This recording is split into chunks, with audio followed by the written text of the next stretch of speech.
Customs and Border Protection, and this is just unbelievable. Fentanyl seized in 2021 increased by 1,066% year over year.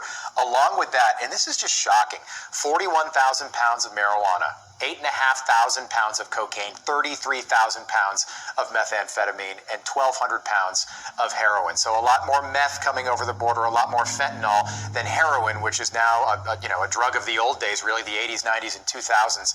Sir, I didn't realize that suddenly Pennsylvania is a border state. Every state is a border state as we address this porous southern border. Joe Biden opened the southern border, and what that allowed were the drug cartels to bring these illegal drugs into our country.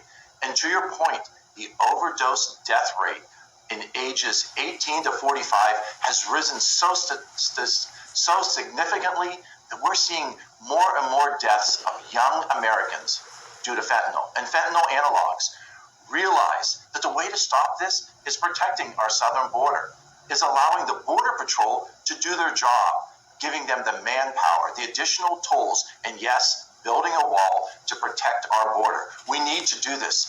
Our friends, our neighbors are dying from fentanyl overdose. And Joe Biden allowed this to occur by opening our southern border. Yeah, sir, I think you're right. It's not happening just in the states that are around the border. It's happening all across the United States. According to DHS, almost 50,000 illegal immigrants were told to report to ICE between March and August. Well, they disappeared. I mean, you told them to report. What did they think that they were going to do? How does this administration fix such a messy situation with deep-rooted issues? I mean, they are in so much trouble right now. Oh, and to your point, the sovereignty of our country is dependent on maintaining the borders. Look right now what's going on in the Ukraine and Russia. Ukraine recognizes that their border is important. How can we not be recognizing how important it is to maintain our southern border? The drug cartels, the crime that is pouring across our southern border affects each and every state in our union. And yes, it makes each and every state a border state.